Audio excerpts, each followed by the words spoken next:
Hey everybody, and welcome back to another Mainstream Monday here on Horror Film Lovers. I'm your host, Jonathan Moody. I'm here with John Ward.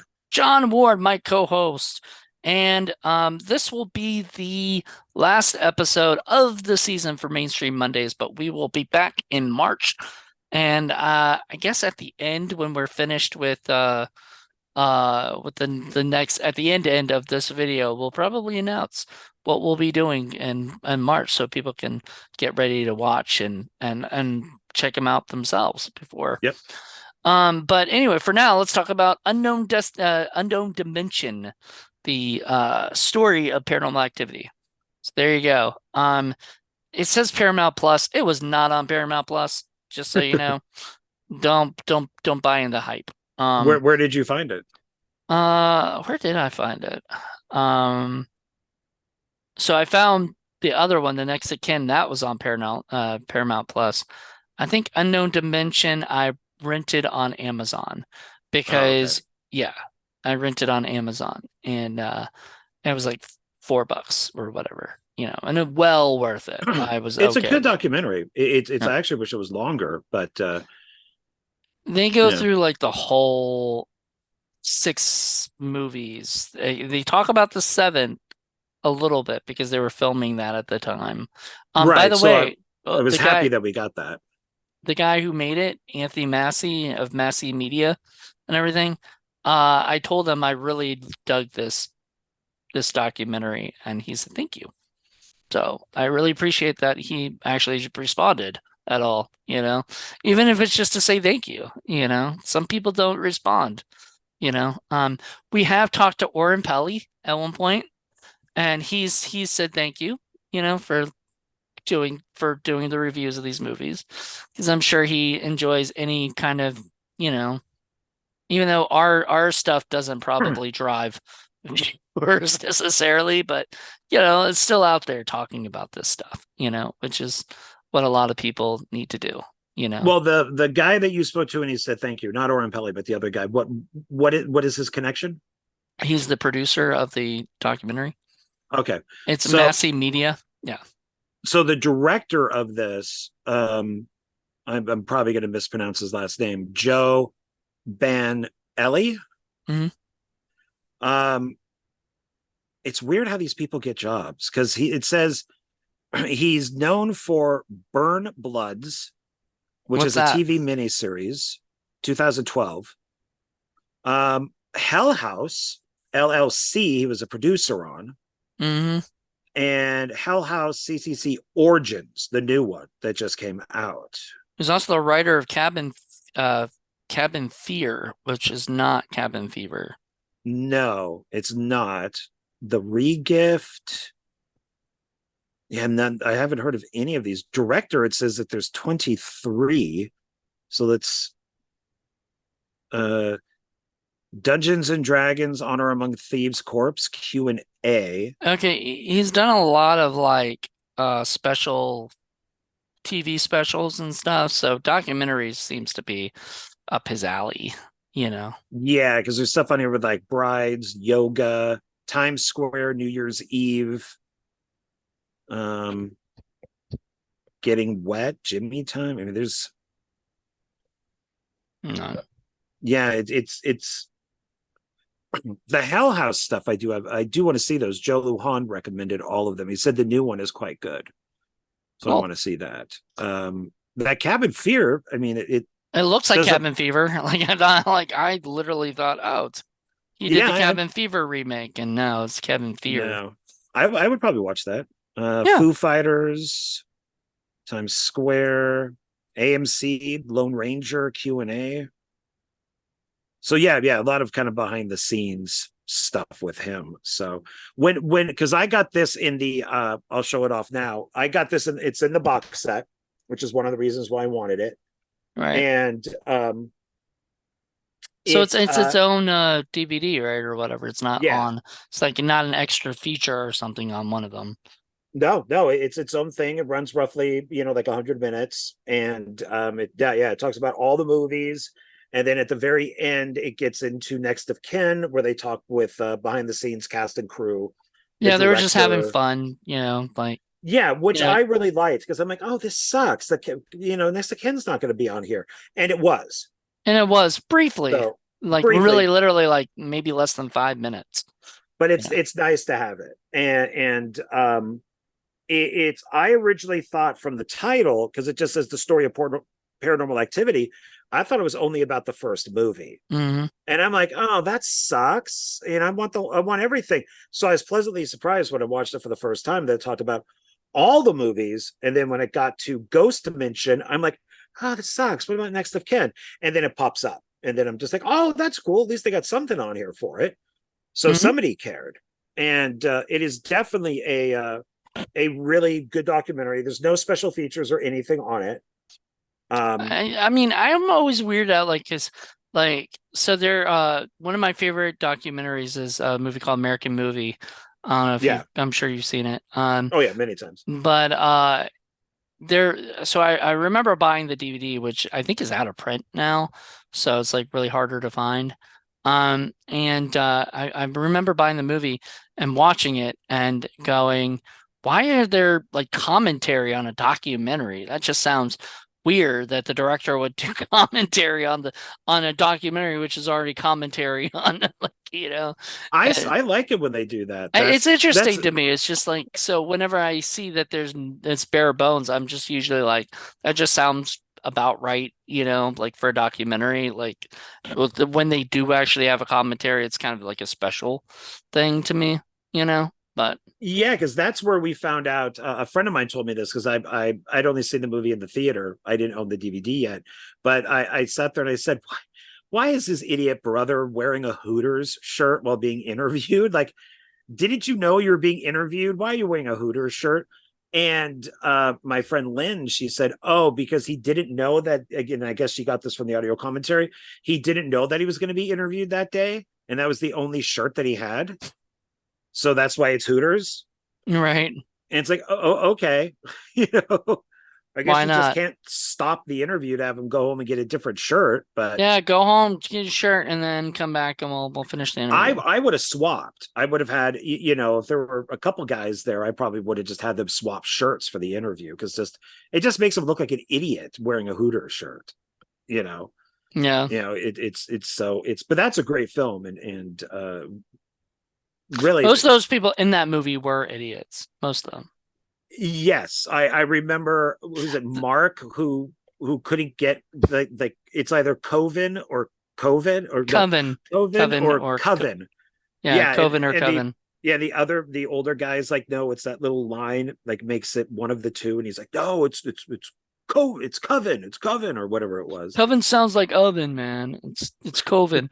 Um, I know a guy, one of my directors for The Pledge, one of the short films that we did for Scary Story Slumber Party. His name is actually Coven Delacruz, not Coven Delacruz. So Probably I gets don't that know. mixed up all That's the time, Yeah, so I'm sure people call him Coven all the time, and he's like, that sounds like oven. or he just ignores it now. So, Yeah. Um, but but yeah. this is definitely I wish it was released wider. I mean, I think that it deserves to be right up there with other documentaries Like it should be on about. like Netflix, because Netflix is really Yeah, big on documentaries now and stuff. And this should have been something that's on there where people can go and check it out and after they've watched the movies, or whatever, yeah. find out. It's with watching the when they talk about the first film and they talk about the cast and how they did stuff. I thought everything that Oren Peli was talking about was very interesting, especially from a guy who is not a filmmaker, never went to film school, Mm-mm. and only wanted to make a movie because he had seen like a couple other found footage films, and he's like, wait, I think I could do that. Yeah. And and basically just watching like stuff on the web and how he basically kind of like redid his house to Mm-hmm. make things like the interior of his house to make it better for the camera. And so he could do like he ripped up his carpet and just put down like the wood floor so that he could put like the powder on it and it would be easier for Katie to be pulled. And that stuff is interesting. And I talked to Joe Lujan about it because I've seen him do his stuff on a green screen and do other things. And I asked him about Ormpelli in this because he talked about if the camera's stationary and it's in the bedroom, he would just record a plate. So it'd just be the empty bedroom. And then he could have at the time his girlfriend push the door open or closed. Mm-hmm. Or like his friend could grab Katie and drag her down the hallway. And then he would put, so it would just be, then he would put the other scene, like the scene on top of that, which then would mask out like the girlfriend or the friend.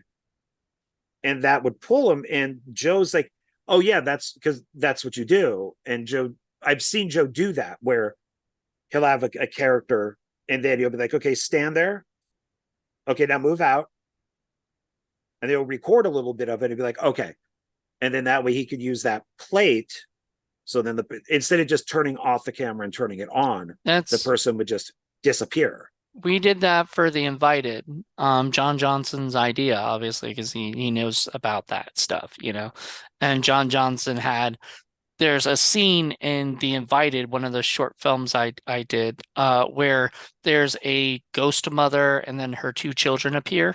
So it's the ghost mother first and then two children. And the way we did that was we filmed where nobody is in there, and then each person was in there, and then they were able to kind of have a where dissolved where one person would come, then another person would come.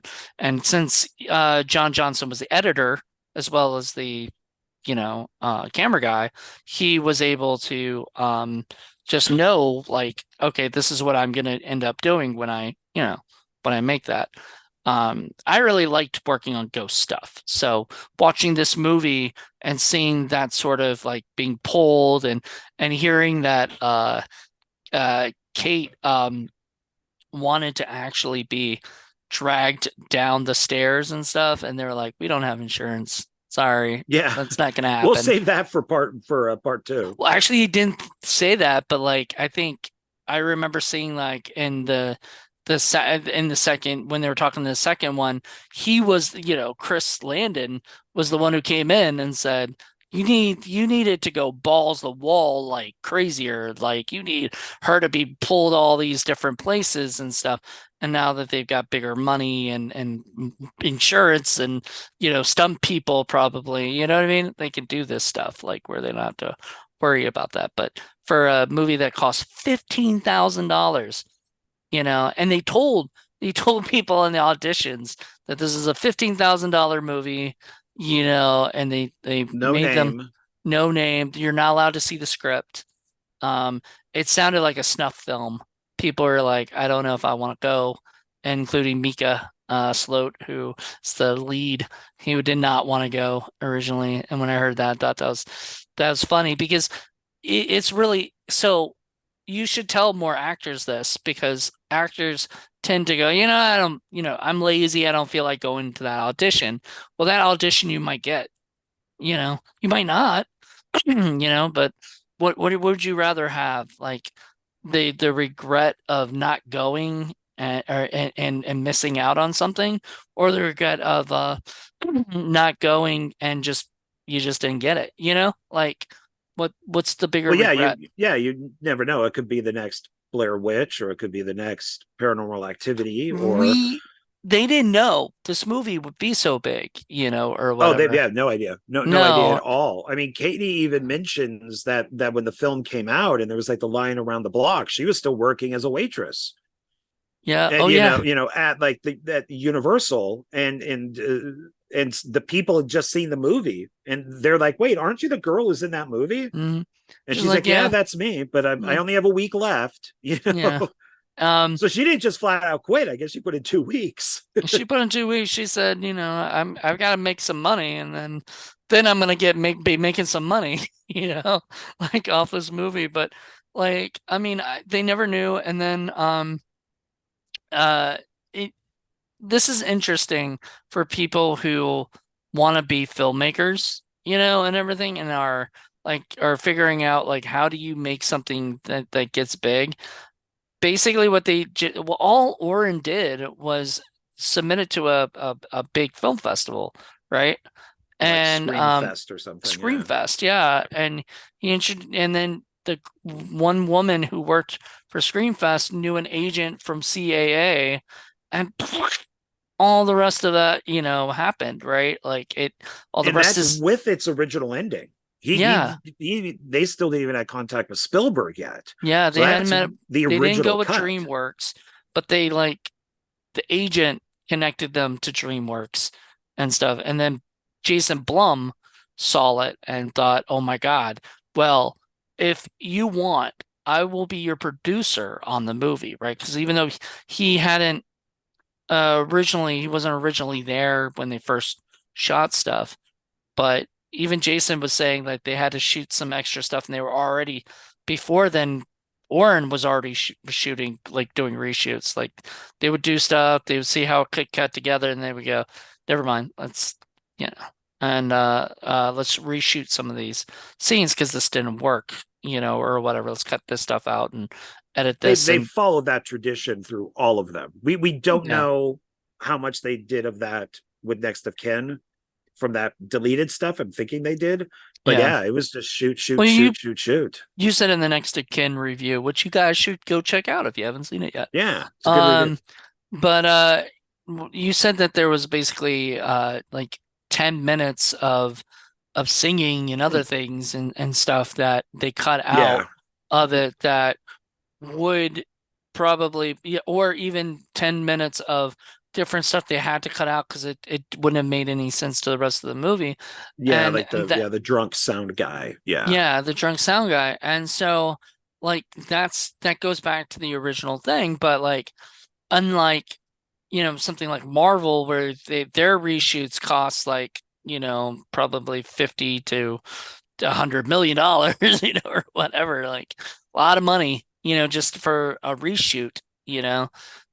Blumhouse is at least, a pretty modest budget that they can just go, okay, let's just get this crew in here, do like another, like another thing. But, it's fun. Like, I don't know, watching this documentary and learning where it came from, finding out that Steven Spielberg watched it and got terrified, put it and into a garbage bag, but he put it in a returned it. garbage bag because he thought that it actually there was something wrong, and everything. And my favorite bit was that they wanted to, and I think we've talked about this in the first movie because I think you knew about it or something, but they wanted to originally, like the test screening, they were going to do a test screening for it because they wanted to remake it as a bigger, glossier film. And Oren was like, no, why? Like, this Yeah, is not a bigger, it's an glossier film. insult. Yeah, to Yeah, everybody who worked on it. And it wouldn't be scary. It wouldn't work. I mean, what if Russell Crowe was, was like, the lead actor and it was Meryl Streep was the female how would that, it wouldn't be scary. It wouldn't work. You mm, need people that people don't know.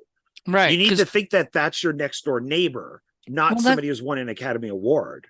well, that's the funniest thing is when you see, they see the movie and they see Katie out as the waitress, they might be like, "Oh shit, is that the murdering, woman?" But anyway, so in the thing, like they had the test screening to see if the movie played well, and people started walking out. And there were the guy that was running DreamWorks at the time or whatever had to step in to run DreamWorks was like, well, that's it. This we're gonna have to pull the plug on this. So he goes outside and he meets up with the like security guard. He said, "Did those people say anything when they were leaving and why they were taking off?" And he said they said they were all scared of the Yeah, movie. it was too There's scary. too Yeah. scary, and he was like, "Nope, never mind. Let's push it through." Like let's do this one because I've heard stories like that where people go outside and they find it because they see people leaving. There's one movie, I forgot what it is. We did it for 80s horror films, and there was one movie where the people, oh God, it was a movie that was filmed in Europe, but anyway, the people had gone outside, the like left the festival, right, and walked out, and the guys thought, oh shit, that means they hate it, and everything. No, they wanted to go buy it. so they could watch it, but they wanted to also see other movies. So a lot of people would watch the movie for a while, realize this is a really good movie. I want to buy this. They'd go outside, buy the movie or whatever, buy it on DVD or whatever it is, and then they would, or VHS, and then they would go leave and go watch another movie, you know? It's sort of what you do at film festivals, because generally speaking, I would imagine unless this is your movie, you don't there and there's a bunch of movies playing at different screens, you're probably going to want to check them all out and see, so you don't feel like, okay, I missed that one, you know. But I mean, I went to Sundance 2000. I stayed you for stayed all the for movies. for all. Well, you can't stay for all of them, Yeah. right? Or is there like, Well, no, you pick certain ones that you want. So I picked like, because we were there for the duration of it, I think like 4 days, 4 or 5 days. So I think I picked like 10 movies, but you got to I buy tickets in advance. So because yeah. they sell out. But yeah, I stayed at every one. Plus, I went to the different things. I also went to Slam Dance. I went to Trauma Dance. Were those at Um, the same time as Sundance, like at the yeah. same area and stuff? Oh, in the exact same area. Yeah, Okay, yeah. They're cool. they're all within like Park City. That's So funny. it's and we did get, when I was living in Pasadena, when we went to go see Eight Heads in a Duffel Bag, we walked out within 10 minutes of the movie. I don't think the credits were even done. Wait, that was at a film festival? No, that was at a screening. Oh, okay. I was gonna say And film and festival, and uh, no. and kind of like the guy who was from like like Paramount and DreamWorks, is the people came up to us and said, "Why are you leaving?" And we just said, "This is the most annoying film we've ever seen. Joe Pesci is not funny." And then we walked out of 9 months, and that was God, what's his face? Roseanne Barr's ex-husband, Right. Oh, Tom Tom Arnold? Arnold. Tom Arnold was in it, and we liked him in True Romance. He was the most obnoxious thing in the world, and Wait, we he was in left. True Romance? Tom Yeah, Arnold? yeah, he's Schwarzenegger's partner. True Lies. You said True Oh, Romance. True Lies. I'm sorry, True Lies is I what I was meant. gonna say, wait, what? And yeah, no, yeah, I've seen True True Lies. Romance so many times. It's one of my favorite movies of all time. So I was like, wait a minute. Tom Yeah, Arnold, like, no, wait. True Lies, True Lies. I was thinking you were And getting him mixed see, up with Bronson Pinchot. no, oh God, no. And so with 9 months, we walked out, and somebody stopped us and said, "Why are you walking out?" We just said, "Tom Arnold is so fucking annoying." And they're like, "Well, you knew he was in the movie, right?" And we're like, "Yeah, but he was." I guess James Cameron is the only one who can make him good. He's So he's we, been acting in like independent films too now. Like the yeah, Mahal because brothers just had him, so he's yeah, kind of like, I love him to death, but he's kind of like, on that ground where he's like, I need some work, guys. yeah, got to pay that mortgage. So Yeah, yeah, that type of thing does happen where people go up and ask like, "Why are you leaving?" and what did they say, and because remember the original Paranormal Activity had two different endings. It eventually had three because of Spielberg, but it had yeah, the the one where Katie gets shot by the cops, and that kind of ends everything. And then she also slits her throat, and that kind of ends everything. And then it right. was Spielberg who this is one of those few times where the studio is right or the man is right. But honestly, I would agree Got to with like change. Spielberg. Spielberg is generally kind of knows, like Yeah, but this is an independent movie, though. It's not a Hollywood movie. but you look at something like Poltergeist where he produced it. I'm sure he had and from what I've heard, he's had a little bit of say on things like don't do this or do this or Well, whatever there's on that that rumor set. that he actually directed it. I mean, there is that. So I don't good. know, but it doesn't feel like it. Yeah. It never felt like a Spielberg. It felt like a Toby Hooper movie to Oh, me. to me, it felt like exactly a Spielberg movie. Everything about it was Spielberg. I mean, if you look back at Toby Hooper's other movies, there's no Texas Chainsaw in this. There's no Eaten Alive in this. There's no, and even Yeah. the movies after Poltergeist didn't even look like Poltergeist. So I don't know. Maybe not. I don't know. But yeah, I mean, you would probably want to listen to Spielberg, but I guess it depends on what movie you want to make. And it was the right choice was to end it that way. Well, I mean, it worked really well for Katie. Katie got to go on and Yeah. and be this character who lived on for the other movies. And so I'm sure Katie was very happy with but it's gotta be funny now that I'm thinking about it because her character's name is Katie, right? Yeah. And unless you like stay for the credits and you see that's Katie Featherstone, whatever. So she's playing herself in a way, but she comes up to get you at a restaurant as your waitress, and her name tag Hi, I'm says Katie. Katie on it. You're probably like, "Oh my God, what is going on here? This is my nightmare. Life is imitating art." Um, but I yeah, mean, it just makes it more realistic, yeah. because then it's if her name is Susan, then it's not as realistic if her name is Katie, because that's the only time it's done. I don't think any of the other movies it's the real actor's name. I think they all have characters. Except for Blair Witch Project. Oh no, no, I mean the Paranormal Activity films. Paranormal. That's right. They do have even Yeah. like Katie's sister is not named after the Mm-mm. sister because they're not really sisters, I guess, is the idea that hmm, I don't know. Crazy.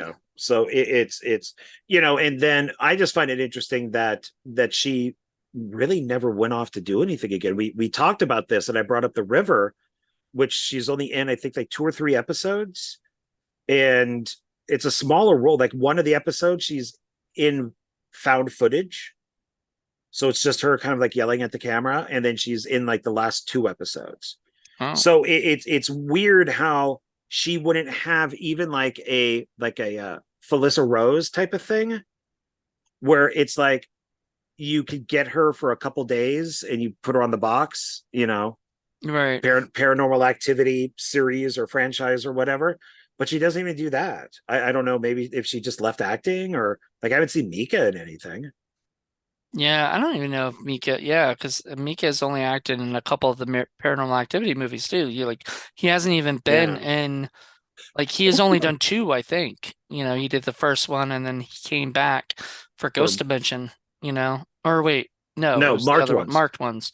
So he came back Yeah. for the marked ones as just that one scene, and I love that in the show in the documentary where he's talking about how he came back and it was just nice for him because in his head he had ways that it had like that she killed him, but in this he actually got to see it happen, and the audience got to see it happen because back then they didn't have the money to really do a lot of these things or whatever or anything, or they wouldn't have it wouldn't have worked because he wouldn't have brought a camera down while going, like he didn't grab the camera and go downstairs.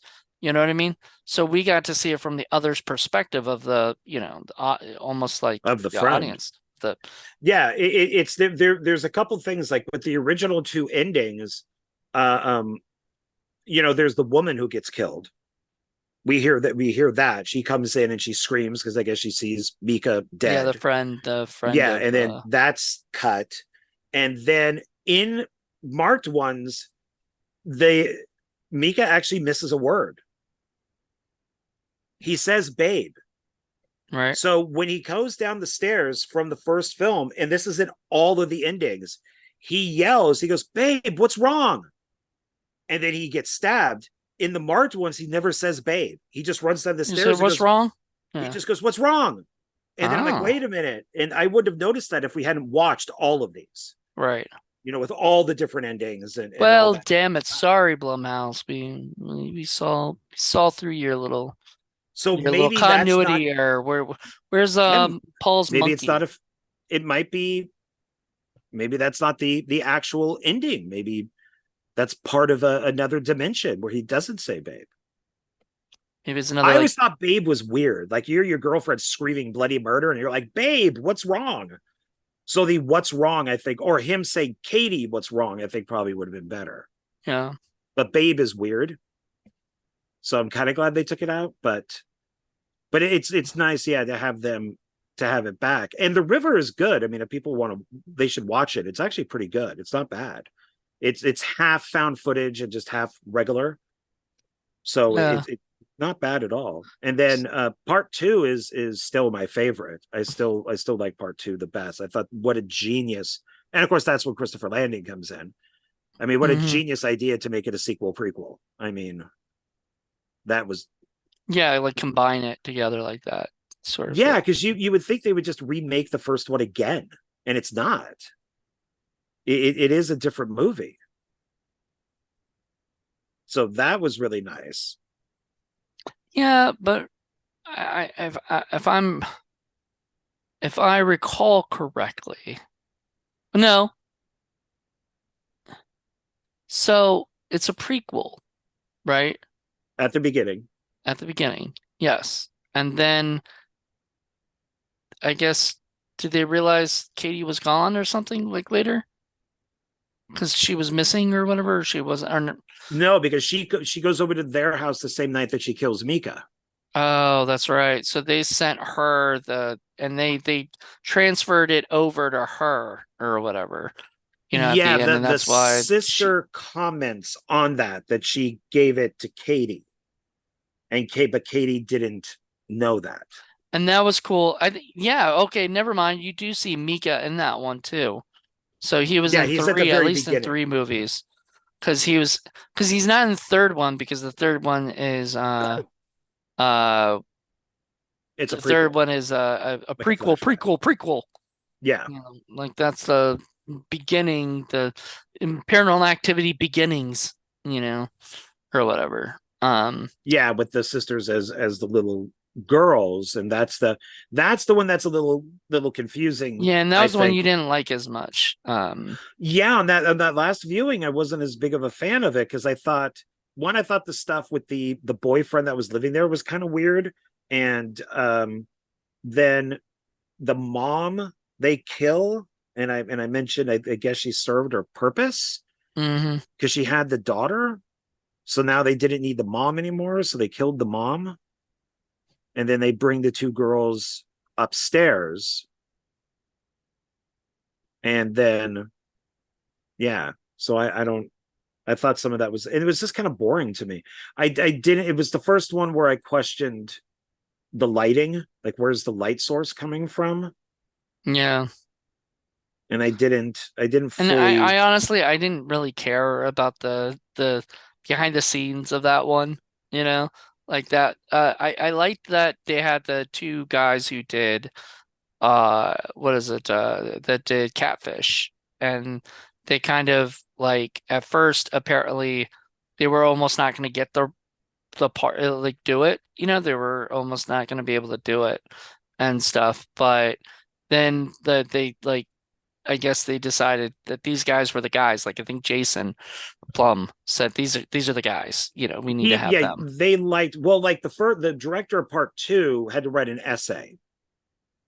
Oh So yeah, his, that's right. his was what do you think like the next paranormal activity should be? So he wrote an essay, but then I guess it was such an ordeal that he didn't want to come back. And so Yeah. that's when the guys were impressed with Catfish. And then the guy who was like the Paramount DreamWorks guy said, I'll let you direct part three if you tell me Catfish was fake. Yeah. And And they wouldn't tell him. they wouldn't tell him that, which he still believes that it's fake. And I don't know. Maybe it is, maybe it isn't. I don't know. I don't care. I know the TV show's fake,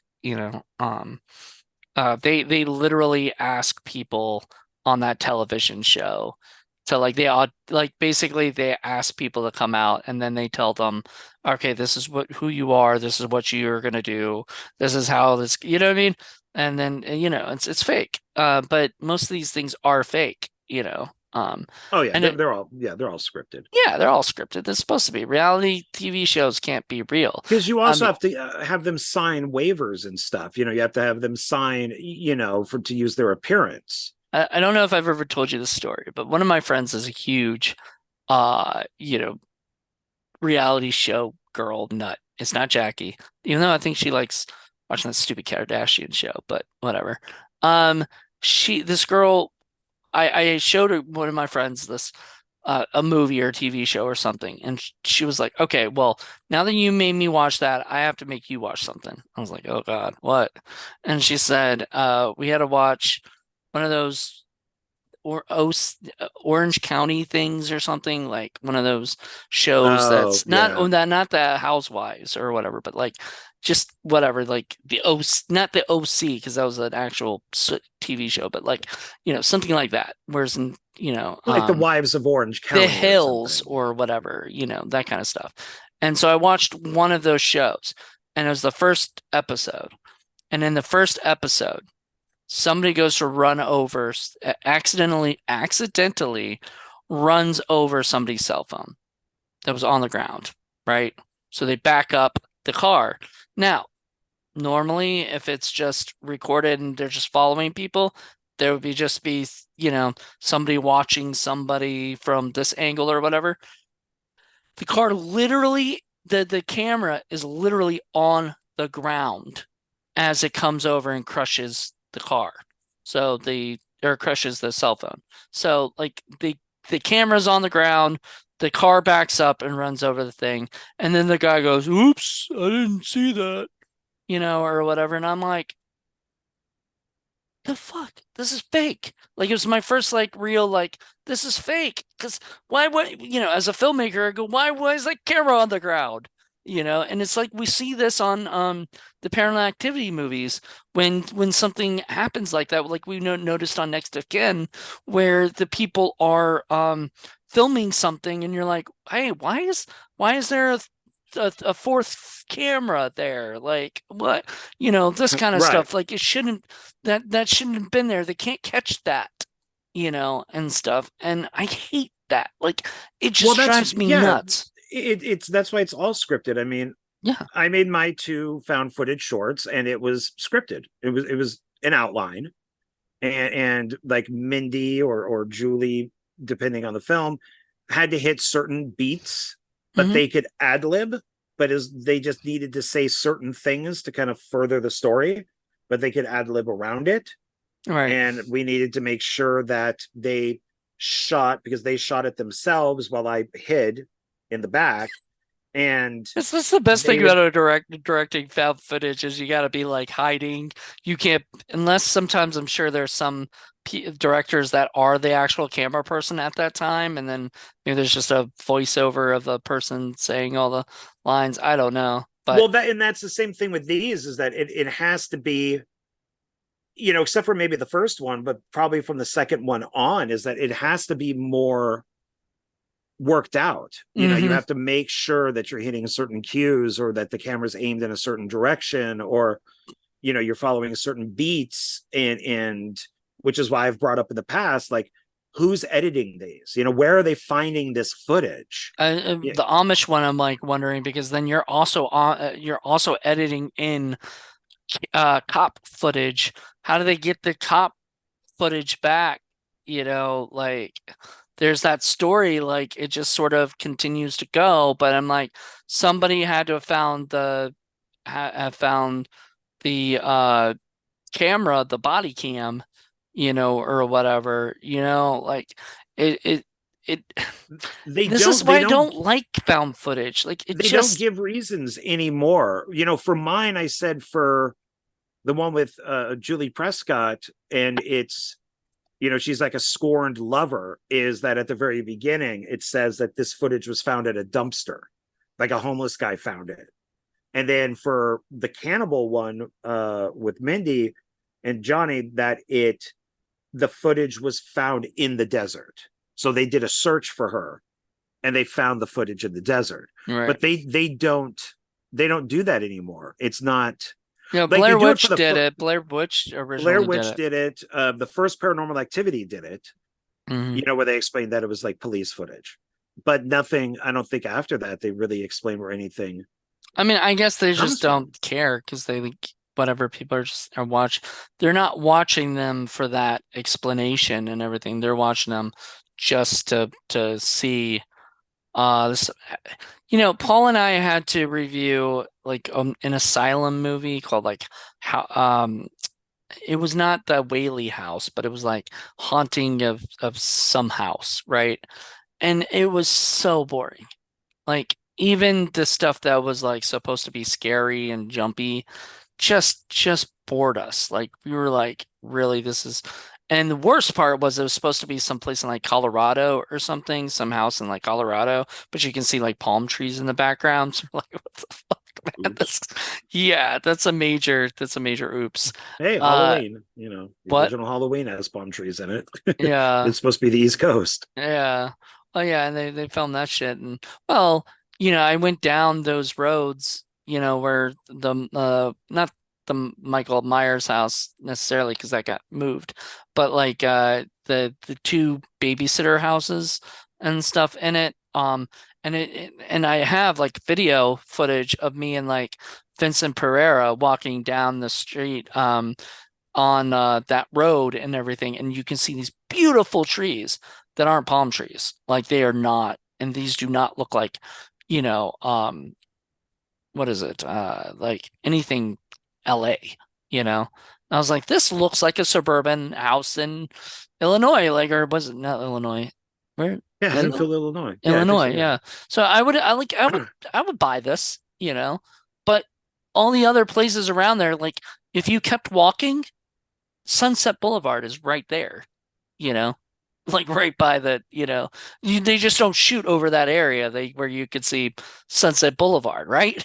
So, so now that whenever I watch the original Halloween, I'm just like, I look over and I go, oh man, I was down that road and I was just Vince's Vince's hotel was over on Sunset, like we walked off the Sunset and onto that neighborhood where, and then across the street, by the way, across the street of Sunset is literally like if you went from the Michael Myers babysitters houses across Sunset, you're in Nightmare on Elm Street. So, which also looks idyllic and like a suburban neighborhood, and stuff. So, it's just crazy to me to think because like whoever I forgot who's the location manager for that, but they had to literally go through LA and find places that look like Illinois or where was Elm Street? And it wasn't in Illinois. Then where's that one?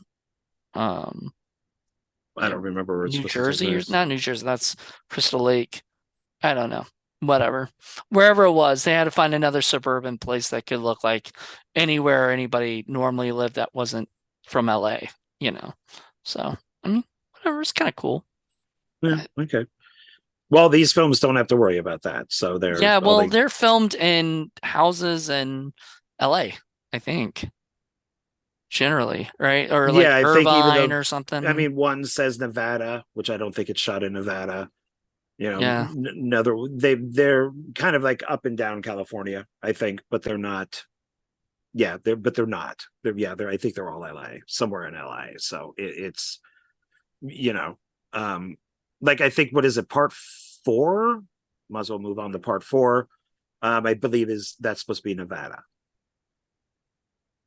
Yeah. So somewhere in Nevada, it might even be Las Vegas, Nevada, but it's supposed to be there.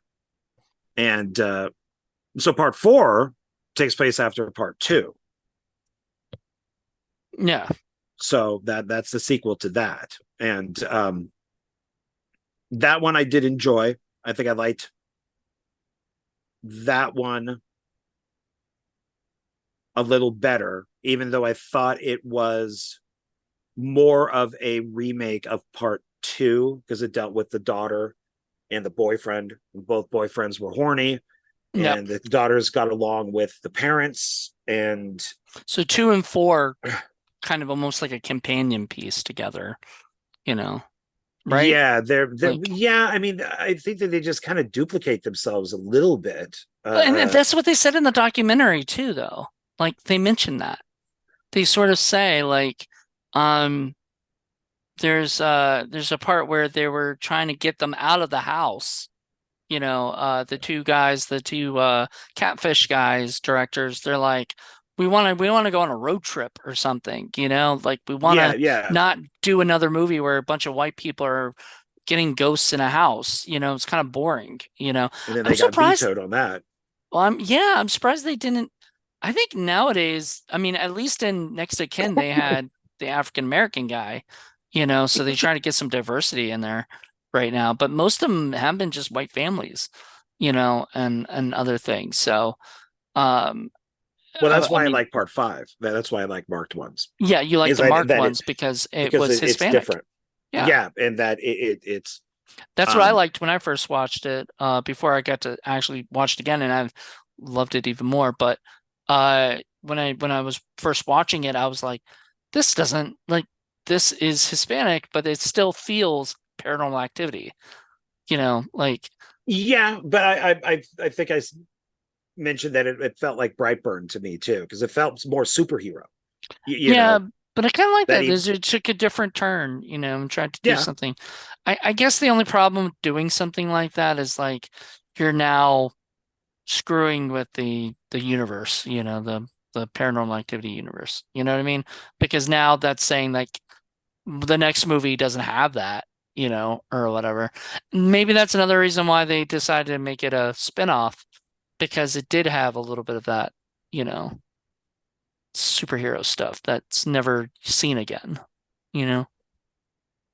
You you know I think I'm right on this. So we have commented in the past that Christopher Landon is gay, but there haven't been any gay characters. Hmm. I don't Normally, remember commenting on that before, but that's good yeah, point. from what we've seen in the past, if it's a woman, she'll write a woman character. If it's a black guy, he'll write a black character. If it's a gay guy, he'll write a gay character. If it's, that type of thing. But I don't think in any of the movies I've watched, and that includes viral and stuff like that, that I I don't think think he's ever written a gay character. I think the problem with doing that sometimes too, and being, you know, if you are a gay man writing characters and then you write a gay character, then you're looking like you're speaking for the gay community, you know? So Well, if and you just inserting yourself. So right, and maybe he doesn't like that. Maybe he doesn't want to be preachy and feel like, he has to put that in because he's gay, where and you don't need to do that. Like who says you need to do that? Like Happy Death Day, I right. don't think had a gay guy in it. No, I don't think so either. And No. but I think you know, he does do, I mean, he's very diverse. He has characters and whatnot that are of different like if you watch the movie We Got a Ghost, a lot of it involves a black family, and everything. That's like the main people. It's the guy who plays Falcon, Anthony Mackie. He's the father, and which I mean, my mom watched that by the way and loved it. So, and she's not a I horror still need to person. see it. My mom's not a horror person. She doesn't like horror, but it wasn't horror. It was family horror. It was family ghost stuff, and it was just Halloween. Like if you're in the spirit for Halloween, it's definitely really good for that. I watched some of it. One of my friends is actually in it. One of the guys that I work with, Nick. He played this guy who looked like Jesus. He looked just like Jesus. I guess I don't know if he was I dressed I up like him or I don't something. know. But I don't know. no, you don't know because you haven't seen it yet. That's right. But watch it. It's pretty funny. I liked it. No, I'll check it out. I eventually want to see all of his stuff. So it's like I watched, Suburbia today and Disturbia. Disturbia. So and Suburbia is a different movie, but two different movies actually. two different movies. That's right. One about punk rockers and one about Slackers. slackers. So yeah. But yeah, I eventually want to see all of his stuff, and maybe that's why I like the marked ones so much, because I'm not about diversity. I'm not about forcing agendas and all that type of stuff. But when you do it well, like the marked ones, where you don't have a Hispanic character saying that Batman is a fascist, then you actually have a good movie, where it's just people living their lives and doing their things within their community. Yeah, So it's and I think that's where part four just kind of, I don't know, maybe it kind of fails in a way. It's because it is just generic white family, generic hot girl, generic horny boyfriend. I told you before, I love the generic white girl, she also plays Cassie Lang in the Marvel movies and the Ant-Man movie, the new one. But Catherine Newton, she was also in I don't know if you rewatched or watched Freaky, but I she's the did. main Freaky was quite good. I liked she it. was the main girl in that, and so she's really good in that, and everything. And I think she worked. I think she had, was worked on that Paranormal Activity movie, and Chris Landon liked her enough and was like, I'm gonna write a movie for you to be like Freaky Friday, but with you and Vince Vaughn." Yeah, Such a I wouldn't. random casting. I wouldn't doubt it. I mean, you cast the people that you like, and then you want somebody who's big and threatening, but isn't you know going to scare people away. So you get Vince Vaughn. No, You know, he's because people like Vince Vaughn. So it's I like Vince Vaughn. I would hang out with that dude. I Um, did, as a matter of fact, when I was at Sundance. So he was at the same party as me. He's was debating politics with people because he's a huge Republican. So shh, he is. Jesus. I He don't know is. if that's like news that Yeah, everybody no, knows. he has no problem. He's been known for saying that type of stuff. What did I I don't know. out I've him? never heard it, so I didn't Because know. you're not political. I am. Oh, I guess political people would know that. Um, that's That's the the one thing same I do party that love I met about Vince Vaughn. Blumhouse. Listening to an interview with Jason Blum, he talked about how he would hire anybody. Like he doesn't care about your politics beliefs, as long as you come in, you do your job and you do a good job, like you can be whatever, you know.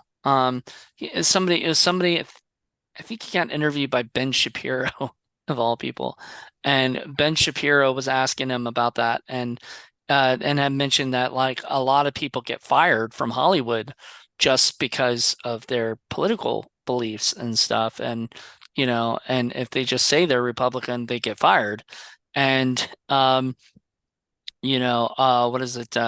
Jason Blum was like, well, they can come work for me then, and I was like, like everything he says normally just makes me go, man, he'd be the coolest fucking boss.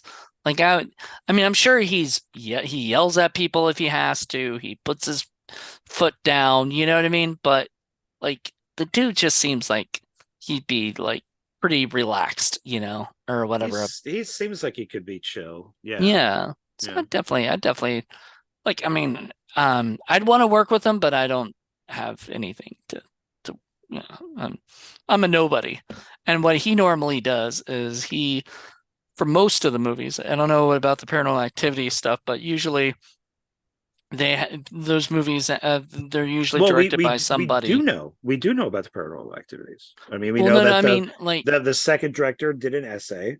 The the directors for part 3 and 4 did Catfish, and 3 made more money than any of them, so they brought him back for part 4, and then they chose not to come back for part 5, and then the that's marked ones, and when that yeah, and was that's Christopher Landon wrote and directed that one because that would be his second film, and he got that because of Burning Palms. which you Um, said you didn't like, I did not like Burning Palms. I don't think it's a second viewing movie. I just really was uncomfortable watching it, and I normally don't get like that. It's something I would like to discuss with him. I don't get it. I So you would don't. do a whole one filmmaker, one film, and have him talk Burning Palms of all movies, or would you do something? At least briefly, if I could keep him on there for like 2 hours, maybe do a little bit of Burning Palms and just ask questions and then move onto other stuff. I probably Yeah, wouldn't talk to him about just one movie, but one of the things that they do, or they mentioned it a few times to talk more precisely about the documentary, is the gadgets. So like part 3 had the spinning fan, yeah. and then the directors and of course the writer would Landon would say, well, then how do we outdo the fan? And the directors had mentioned was it the Xbox? It's no, there was I forgot what it was Connect, Connect. yeah, the Yeah. Connect, yeah, and how that shows like everybody pixelated, and then because that And then you see was the monster, you see 4, Toby pixelated. yeah, and then 5 was the Simon Says. Simon Says, yeah, that was pretty So cool. each one they had to kind of outdo themselves, I guess. And then 6 was the camera, was the The camera that he camera could found, see it and everything. And there's the a lot of ghost cool dimension. shit with Ghost. I think I honestly, if we had had a ranking of them or whatever, I would probably say that Ghost Dimension is my second favorite of the movies. I think I like Paranormal. No, I think it's maybe it's my first because I think I'd put it up higher than the first one. You know, because You like put it up there pretty high. I think it'd be my third. I think I'd go 2, 5, and I, then 6. I think it would be five, then maybe two. I did like the marked ones a lot too. So maybe I don't know. I'd have to look back and see which ones I did and what I said on each one, like, my star rating. Well, But and it's nice that, because I think I mentioned this in the video, is Christopher Landon didn't come back because he was doing his Boy Scout zombie movie. mhm. So For he five, yeah. didn't, yeah, so he didn't, so he did 5 but didn't come back for 6. So he's not a writer on it. But the editor then became the writer, and or became the director. Director. And what's nice, because mentioning Blumhouse and Jason Blum, is they seem to start to hire from within.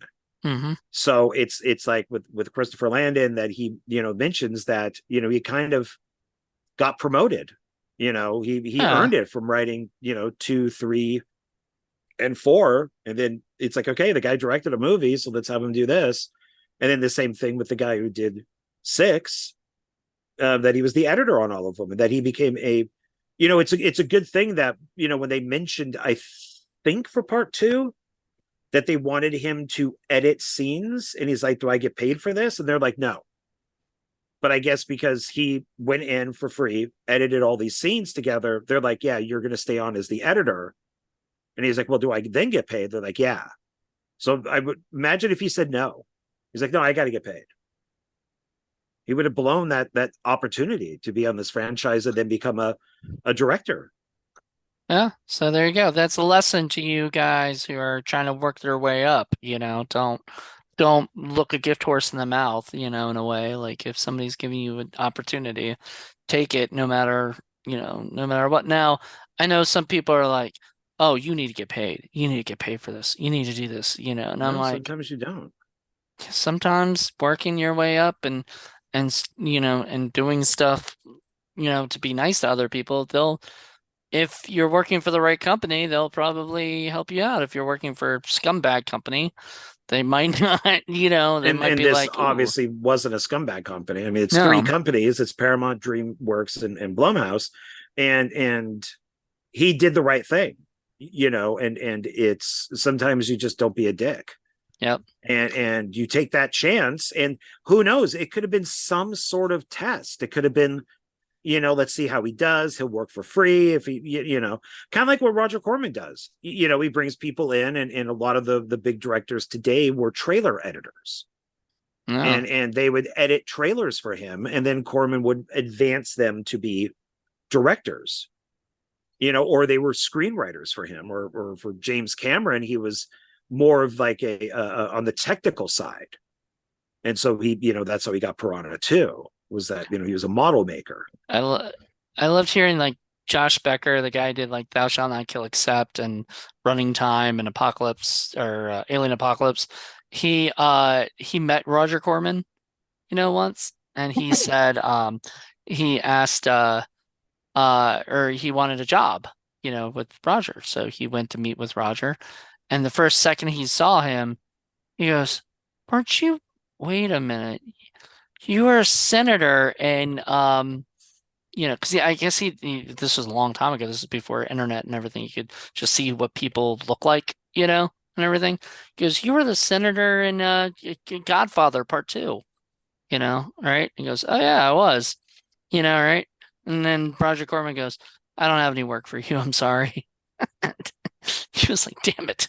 You know, I don't know if that was because of what he said. I doubt it. I don't think it had anything to do with him doing that. But like, I'm sure Roger Corman got so many people coming in at times that he would have to turn people down, like working with for them or whatever, you know. I stupidly turned it down.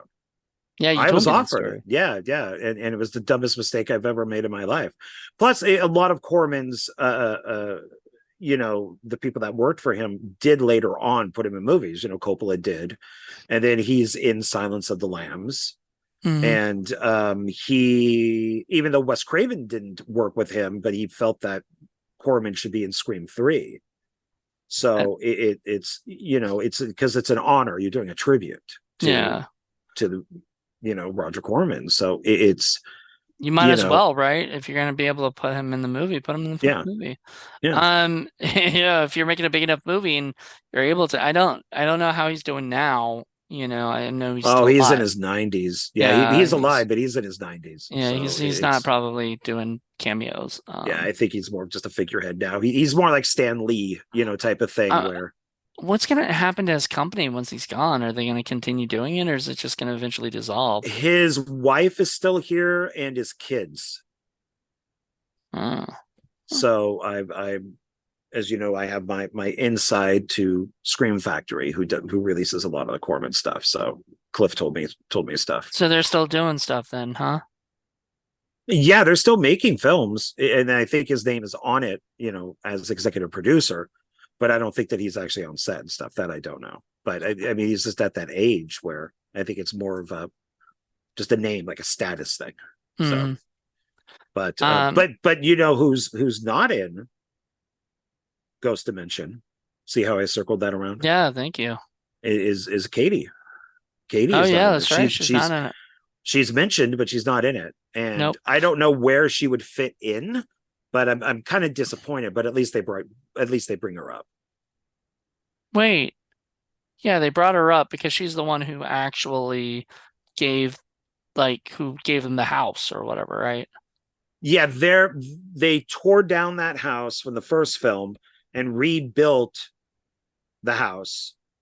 Um, and Katie is the realtor that showed them the house, that sold them the house. Right. But we don't see that, which Yeah. is disappointing because there was that deleted scene where you do see somebody looking at the house. They're like, oh yeah, who's part of the witches? And he's like, oh yeah, this is perfect. This is going to be great. And I think that should have been Katie. Even Yeah. if it's deleted footage, it should have been Katie. Well, So, there we go. So, well, anyway, that's pretty much the whole documentary. This went a little longer yeah, than I yeah. And then planned. I thought they this get would a be a half hour, but we made this almost an hour to oh talk about this. So, yeah, and then they we'll do talk about at the end next of kin, but there's not a lot of talk about that because they're one, we just did in the last video, and two, there's just nothing on next of kin. right. There's barely, like you said, there's like 10 minutes worth of footage or something, and that's Yeah, it about probably let five, I behind the think, because I scenes. was like Yeah. looking at it going, they're not going to talk next of kin. Okay. I thought they were just going to go straight to credits. And then they did a little bit of next of kin and then went to credits. So I was like, Yeah. okay. So so it's not much to Yeah. really talk about that one for this. So Anyway, check out Unknown Dimension. It's a lot of fun. yeah. I enjoyed it. I thought everybody who got interviewed, they all loved the franchise, and I think the franchise started out really awesome. Like, and period, like it's continued to grow. And unfortunately, it didn't do well. Like each time, like after a while, and once again, I really do believe that is sort of found footage fatigue, you know, FFF, you know. So there you go. I think there was a little bit of that. Next to Ken, I would like to see them if they do another Paranormal Activity, which I'm assuming they will, that they put it in the theater. Blumhouse put it in the theater. you know. Yeah, they've already said that there is another one that they want to do, and it will be connected to the series. Yeah. So I guess it's not a sequel to Next of Kin. My thoughts with I'm not really sure. I I think it's fatigue of just something going on for too long. Like Saw was the same thing, that Saw 6 was the best, was like one of the best ones. And then, when they did but it didn't make a lot of money. And Right. so they're like, and what did make money? The first Paranormal Activity. So then they decided, shit, we'll just do a 3D one and end it. And then part 2 for Paranormal Activity came out and engulfed it. So then they just stopped. And then same thing with Paranormal Activity. It made a ton of money. And then by the time they got to Ghost Dimension, it just wasn't making any money anymore. And they're like, well, fuck, let's just do it in 3D. And I don't know what came out at that time that kind of took over, but it seems like just something else took over. So they Well, should do another one, because everything yeah. seems to be having a revival. Yeah, they brought Saul back. I don't think they were expecting Saul to do as well as it did, and apparently it's one of the best ones, is what people keep telling me. Yeah, they So, hit gold with 10 with X, because the last two didn't, but this one yeah. did, because people want Jigsaw. You know, that's what they want. Wait, So they if don't they want do Chris make Rock? no, apparently not. So if they do make another Paranormal Activity, you got to have Katie in it. Yeah, Got to have Katie. bring her That's what back. people want. So All right, we're gonna be right back. We're gonna talk about Paranormal Activity Tokyo Nights, or Paranormal Activity 2 two Tokyo Tokyo Night. Nights. Um, Yeah. so we'll be right back in 1 second. So join us then.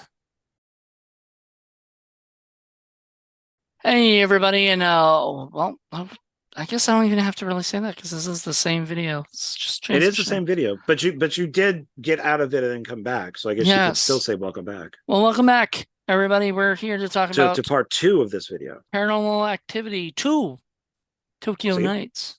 Yeah. So there you go. This is part 2 of the thing, and we decided, and this was John Ward's idea, but he wanted to discuss the documentary first because that actually engulfed all of that stuff, but never talked about Tokyo Nights Which I wish they because would have. Tokyo Nights really wasn't. I mean, it would have been interesting because it is like, I guess, was it commissioned by Paranormal Activity? It's a known director in Japan, and if at the beginning of the film it does, like, Jason Blum's name is on there, and Okay, it does say based on the series Paranormal Activity, right. by Oren Peli, and it's like, okay, this is official. This is And a part then 2. they decided not to go with this, I guess. Well, and it's even like the end credits are very Paranormal Activity. The If you watch any of the Asian horror stuff, this is very different Hmm. from like The Ring and The It has a little bit Grudge, of the and grudge in it with the long hair girl going. they do a Um, little bit of the Ring type of thing, but not. It's not like the pale white kid who's staring down from the stairs or something. oh, Or well, it's not the American version of that, but it's more like well, no, ringy. that's in the original Grudge. Oh, interesting. I didn't Yeah, know that. Okay. yeah, because in like Japan and Asian areas, their idea of ghosts are very real. Like, that's part of their culture, and this is very American, This is I very thought. American. Yeah.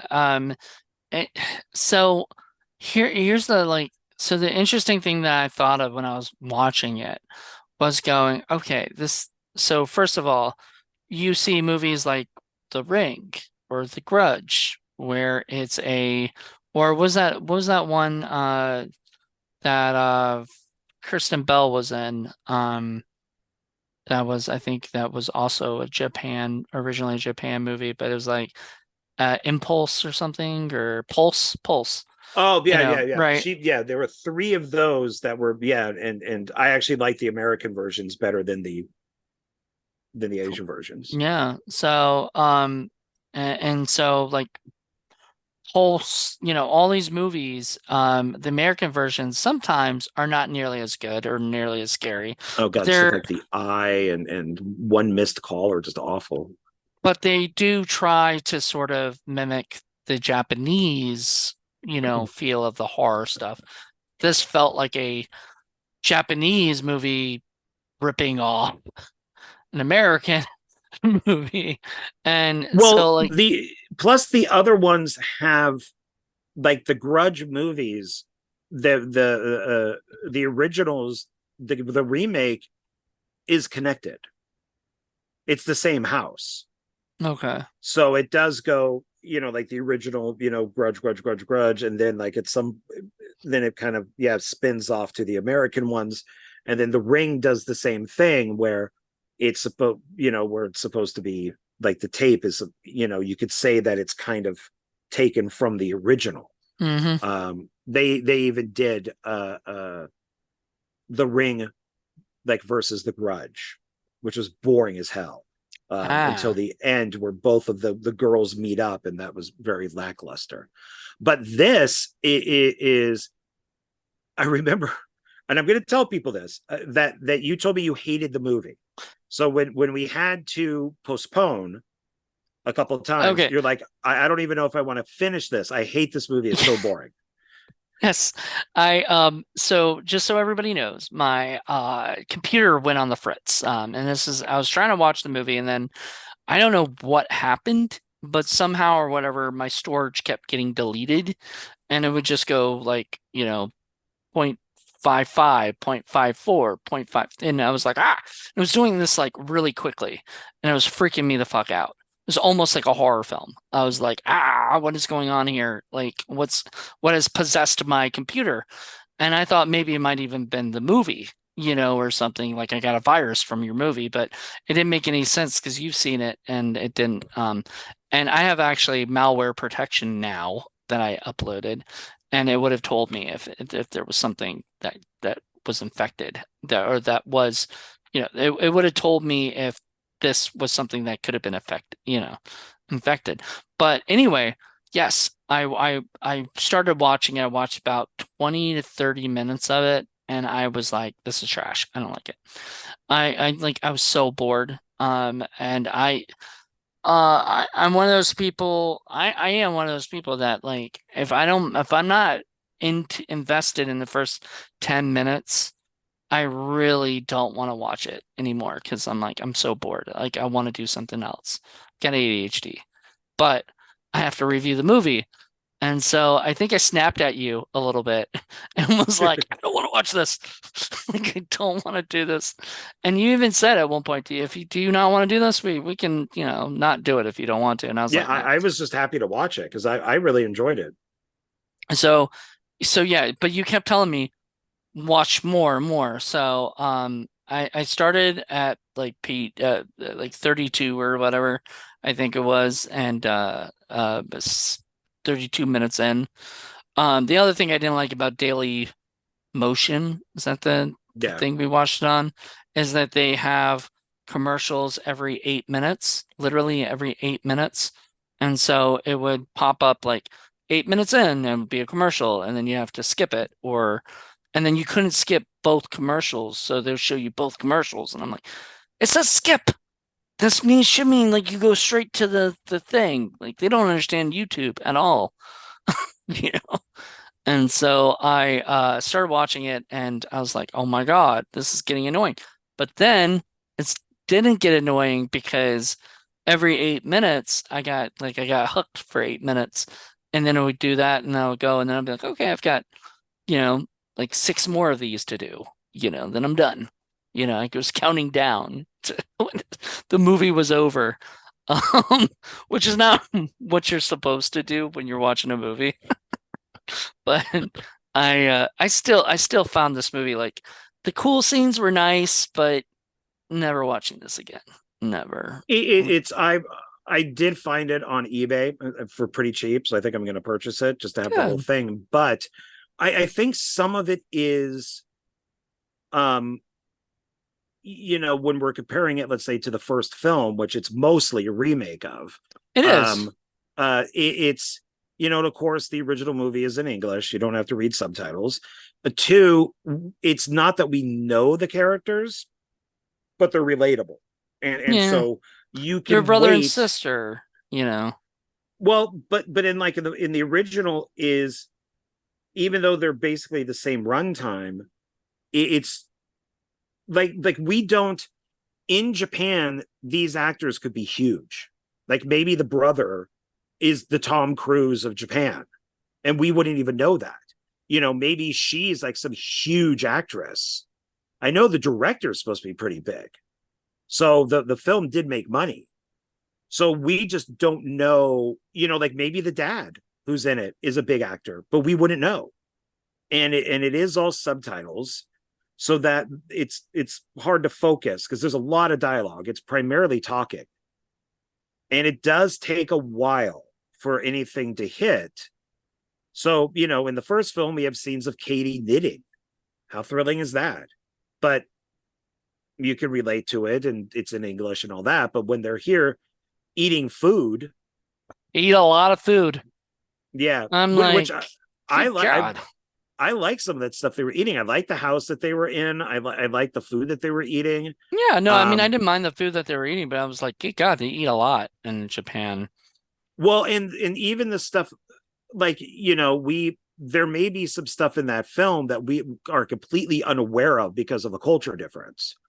Like, I know with the dad is the son, I think, makes a comment that, well, dad's never here. And I think it's Japan, or it could just be Asian culture, that the more jobs you have, the more you work, the more Right. respect you get. Yeah. So, but that's stuff that's the complete opposite here. People don't want to work. Are They these barely want to people, work one job. are they supposed to be teenagers? Like, No, I don't think so. then what do they I do think for a they're just, living? well, he's a student. We know that, but I think he's Yeah. college. And then she was college. I Okay. think that until she broke her legs. So he does do his homework. He's watching the TV, and he watches her sleep. So to tell people what goes on is, the film opens on a street, and it's the same street at the end, which I liked. So it's kind of bookending. Yeah. And we see the dad and the brother, they're in a car. The daughter, I'm not even sure how to pronounce their name, so I'll just call them like brother sister type of thing. The sister's broken both of her legs because she got into a car accident in the States. Yeah. And so they bring her upstairs. They they put her in her bed, they get her all nice and comfy. And then the next morning, the sister says, "Hey, my wheelchair moved. Did you move my wheelchair?" Yeah. And they think maybe it's the brother and sister. The dad is left. He's gone off to a job. He's going to be gone for, I think he says something like 2 weeks, something like that.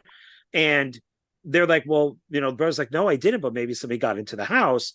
So he checks the windows and all that. He's like, well, that's really weird. And then something else happens. And he's like, okay, this is strange. We need to set up cameras. Right. And the sister's like, no, we're not going to set them up because everything seems to be happening in her room. That I think that was a lot of what annoyed me too, is like how how long it went at times. Some of the scenes, like they would go where she'd be like, "No, you're not doing that," and he'll be like, "Please, can I please do that?" And she'd be like, "No, you can't do that." And then he'd be like, "Please," and it would be like the same thing over and over. I'm like, "Move on!" I'm like, I'm Well, done. and I thought it was interesting. They kept bowing to her. So he'd be Yeah, like, please, can I do this? And I'm like, oh, okay, that's interesting. And so he hides a camera under her bed, and he puts that pile of like salt. hmm And in the morning, the sister gets all mad, or not mad, but she's kind of freaked out. And she calls him in the room and says, look at the salt. And it's like it's not a pile anymore. It's all messed up on the floor, which I think was their version of the flower from the yeah, first film with the on the footprints. floor, yeah, the footprints. Yeah. And the brother says, oh, well, I recorded it. She gets pissed off, but she wants to see it. And you could see the salt like go down, and it kind of spreads out like somebody stepped on it and it spread out. and they're a little freaked out by that, and they don't know what's going on. And he wants to set up a camera, like actually in her room, like they do in the first movie, in the bedroom. And It just she's gets kind of a creepy because it's his sister. That's just weird to me. Like, I don't know. yeah, but he Like, doesn't. But he doesn't set it up. I mean, he's just setting he's it not up doing it to to be creepy, but it still yeah. comes off weird to me. Like, I don't. I mean, it's not like she could really do anything. I mean, I mean, the one she's thing I was got two like, oh broken man, I legs. wonder if he's gonna get in her bed and like sleep with her. Not like sleep with her, like have sex with her, but like sleep in the same bed as her, No, just no. to make I mean, sure. he later on he does watch her from the wheelchair. Yeah, that was kind of weird. But And but he sets it up, and then I guess there's like a night where nothing happens, and she's like, there, see, I told you nothing happened. And I'm going to condense this. And then the friends come over and they discuss what's going on. And they show the video of the salt. One of the girls is like a psychic and says, I gotta leave, there's something bad here, because they go to her room, and they split. And the brother and sister are like, what the hell? And then they get there's a couple nights where nothing happens. There's a couple nights where like the door opens or the wheelchair moves.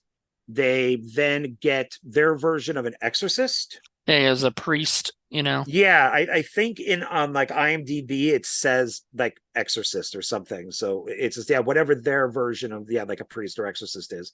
He says everything is cool. And of course we had that in the first movie where they called over the guy. And the priest guy is like, yeah, everything is cool. It's all fine. Hmm. And then shit starts happening again. Right. And now it's getting a little more serious because now it's in like the brother's room. It's he finds like the stereo blaring and all that. The dad comes home for like a day to make sure that everything is okay, and then he leaves. And it's weird is the brother does record an incident, but never looks at it or never brings it up. And I Hmm. thought that was weird. I went back and rewatched it. And I'm like, yeah, did maybe something get skipped over? And I'm like, no, I don't think so. He just never brings it up. And then he finds the sister is dragged out of the bed. Oh, and this is something I liked. The brother sets up two cameras, so one in his room, one in her room, and Hmm. it's a split screen. Yes. Now that was my probably one of my favorite things in the movie because I don't think the actual regular Paranormal Activity movies ever had a Mm-mm, split screen. mm-mm. And I was like, They didn't. okay, they should have taken that from that, like that's actually a pretty neat idea. So, Yeah, and so I like that, and it's two cameras rolling at the same time. And I don't remember if it was before or after she gets pulled out of the bed, because she ends up being outside. She sees the bite mark like Katie, and the brother brings her back up to the room. But there is the scene where we find out that she met up with Katie. So she tells the brother that when she was in um, America, she ran into a woman and killed her. right, And when the sister was in the hospital, weird things were happening in the hospital. And this crazy woman ran out into the road and she hit her with the car. And then, which means that Toby transferred to the sister. right. And then, so then we find out even more is the sister goes onto the internet with the brother, and we do find out it's Katie. That's when they mention her name and about the murders and Mika, Yeah, and that she was on the run. And the brother's like, wow, you killed him, like a killer. You killed her. But it transferred everything over to her and then went, to Japan, which means if you follow it, that means Katie's nothing ever happened after like part 3 right. in the original series, unless you want to say it's kind of an alternate universe or like a multiverse where Katie That's dies. what I was thinking. So it would go part 1 and then part 2, Tokyo Nights, and then, or Tokyo Night. I'm not sure if it's It's got an S. night. I just Night. looked that up. I was like, Yeah. wait, what night? Yeah. There's Yeah. nights, Yeah. you It know. is Nights. And so that means that everything after, Tokyo Night didn't happen.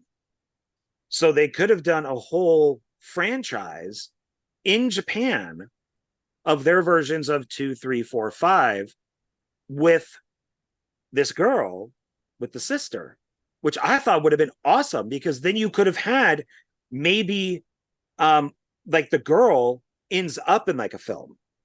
Like they bring the sister over if they still wanted to continue it with the way it is, with still having Katie and all that, is that Well, you bring because her they over for did like a cameo. in the movies, they got into like dimensions and being able to go into basically other worlds and stuff. It would be cool if they brought Tokyo Night, like what they Yeah, open I up a thought portal and the girl from Tokyo Night. It might confuse the hell out of audiences who never seen this or even knew this existed. But because I didn't they even would know have to this do a existed wider until you release. said, let's review it, you know. Yeah, I knew about it a long time ago, but I had no idea how to watch it. And I did see that they actually had festivals where the first one and this one played. That's kind of cool. That's interesting. But probably in Tokyo, Yeah, right? I think it was in America. Oh. It was like a for fun type of thing. And so when the brother then brings her back to the bed, he puts like a crucifix in her hand. That drops, like she's like all zombie like. That drops, catches on fire, which is kind of like the Ouija board, catching on fire. Mhm. And I think for part two. And then all the windows shatter. And the brother comes in and sees this. And basically he finds her outside, and she's kind of like they find Katie, and which is weird because she's got her two legs in the cast, so how could she walk down there? And then when she's, that's when he brings her back up to the bed. And then all of a sudden, like I said, I'm really condensing this. There's your scene right there that you have, the two cameras are set up, and she wakes up, gets out of the bed, and I love how she gets out of the bed, like you can hear the bones breaking. Well, what I love right before then is she falls over because she tries. She like Yeah, and just falls yeah, just over, and I was like, oh shit, what's gonna happen next? And then she kind of gets up for a second, and then that's when she starts like things start breaking and she starts walking, and then she walks out of the room, right? So for a while, you're kind of just watching nothing you're hearing, happening. well, yeah, because she at the very beginning, you're hearing some thudding, like it Hmm. could be water, or there's a thud that whenever the demon pops up, it's thudding to let us know that they're there. So instead of that vibration that we get, they have the thudding. um and then the brother does find photographs where I don't know if it's him or her, but they're all shattered around a face. I think it's him, like the kind of like how they found in Paranormal Activity. I think it was Mika's face that was all smashed out. Right. And then she gets up, but if you noticed, the door to the brother's room opens before she even gets there. Yep. So the ghost opens it up for her. Yeah, and which is supposed to be Toby, I'm guessing. And Well, I you mean, hear, back then they didn't have a name for him, but no, it was the same, supposed to be the same demon same that was demon. Yeah. possessing her. Yeah, and then she makes her way to, yeah, standing in front of his bed, the counter rolls. And he what happens after this? Like she just leaves, right? She like walks, turns around and like walks out, right, of that room and then goes back to the bed. Yeah, because I know she screams twice downstairs, which is kind of like the ending for part one. And he goes, oh, that she screams, and then that's when he finds her on the chair outside. And But then before she's, then, oh, they before, find the dad. The dad is dead because yes, that's what I was gonna say. Before then, they find the dad. yeah, And that was he weird because asks he's her, all crunched into this little thingamajiggy. yeah, like it's like this little kind of cabinet type thing. And the brother does ask the sister what happened to dad, and she's like, oh, he left early, like before you woke up. But Yeah, which so she she, killed him. yeah, and just stuffed him in like this little cubby hole. And so I'm just trying to think of, I know the because then, ending of that after that is they go outside. He gets outside running away from her. oh no, Like, because he hears the screaming again, we're probably leaving out stuff, but I know. he runs, he hears her screaming, he runs downstairs. He's like, where is she? And um she's all like weirded out. He runs back upstairs. She hits him with like a bat or something, and he's unconscious. And his face is aimed at the camera. And she comes up behind him on the floor and just kind of like looks above his head, but Yeah, he's still that was a pretty cool scene because I did not see her there. I thought like no. because It's she only when her head throws just him like whatever and he that's it. lands. Yeah. That's how he gets back upstairs. Yeah, she throws him. She hits him with the bat downstairs. She then throws him at the camera like Katie does with Mika, but he doesn't die. And he's on the ground, and then she kind of comes up behind him. He's awake. Right.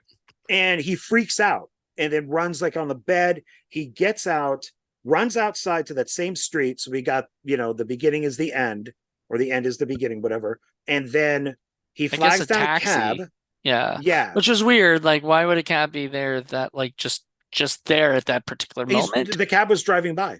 Yeah, it's just Driving by. very lucky. And then the other thing I was eh. gonna say is like at first I thought I didn't see it as a cab, so I thought it was just some person. And I'm like, you're just gonna go into some person's car like that. But then I was like, I must make cab.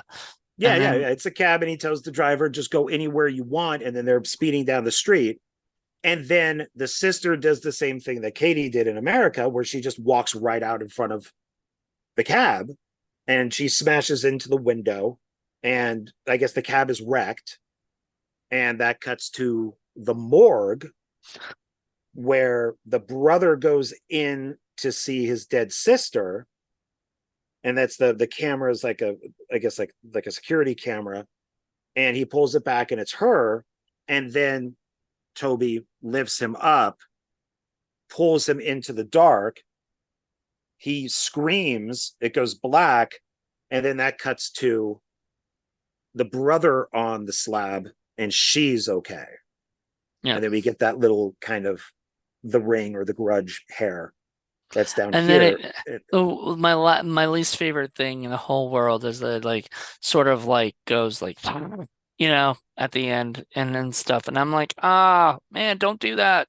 No, because Like, she's imitating Katie. So I know, but I'm like, I hate it. Like, don't, because it's just so overused where they just look up at the camera and they're like, ah, yeah, and and it never looks good.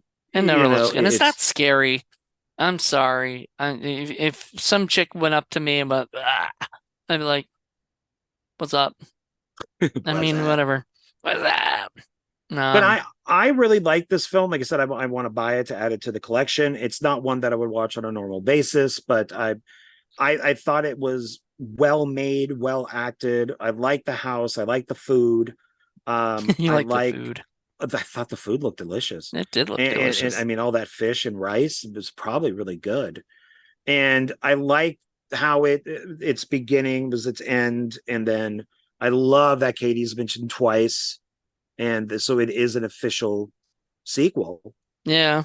I mean, I really liked it. If you're really gonna liked watch it, I'm just gonna warn people, if you're gonna watch it, you have to just bear with the first 20 to 30, probably almost like 35 to 40 minutes in the movie. I would even say anything longer. cool really, because like, what you would think of like, oh, the salt stuff.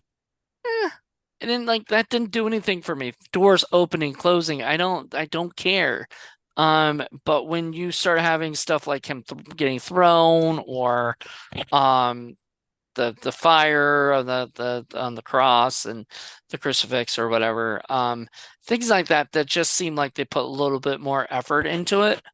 I like that a little better and stuff. And so it gets a little bit better, but even then even after like they thought they got rid of the ghost because we forgot to mention this, which I'm sure you said you forgot probably a lot. You had to skim through a lot of stuff, but they thought they got rid of the ghost because the priest came in and then did his thing. And all he did was go, "The demon has left you. The demon has left you." I thought he was going to go to the house and go, "The demon has left you too. The demon has left you as well. This lamp, demon has left the lamp." Whatever. What But is so, he's like, all is right. he Anchorman? I Yeah, love he's Lamp. Anchor. I love I Lamp. love I Lamp. I love Ghost. I Mm. thought he did a fine job. I No, mean, he was I don't. great. No, he was great. But then you find out later he died, which you forgot to mention because Yes, he, which is very Amityville horror. Is the yeah, priest that came into the house died of a almost heart dies or attack. does die in Amityville horror? Well, Yeah, in this he died of a heart attack apparently, and yeah. and stuff. And I'm like, wait a minute. Does that mean Toby could leave the house? That he was like stuck with her. That No, confused me I guess he could. I guess that he could. because it sort of reminded me like what the Omen where like the person came in and whatever, and then all of a sudden like their car would start messing up or something and stuff because they talked to the devil's kid, like the Omen did that and the Changeling did that too, where all of a sudden things were harming the person who was trying to find out more information, even though the ghost or whatever was there, stuck at the house, you know? So I think it's kind of cool, but it's kind of it felt more Japanese because I don't think any like any of the paranormal activities, like the priests or whatever, if they left that house, they'd be fine, you know? Like, We but didn't. I don't think we ever heard anything that any of the people that came over to the house died. you're right because of it. Like after, had like a heart attack or But whatever. maybe the priest was a coincidence because it didn't try to kill the friends, and the one girl's like, "Oh, I got to get the shit out of here."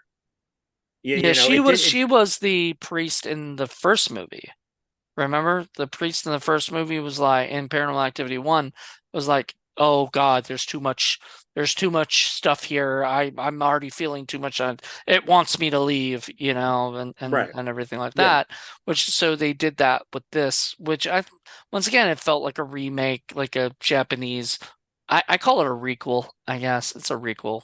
It's a remake sequel, thing. So I mean, yeah, yeah. I mean, I think if maybe you might like it a little bit better if you had seen it after part one, before all the other ones that have doors opening, all the other ones with people being dragged, all the other ones, that since this was made like right after part one, mhm, some the stuff that's in this would be a little bit more original than six movies down the road, and then right. you're watching it.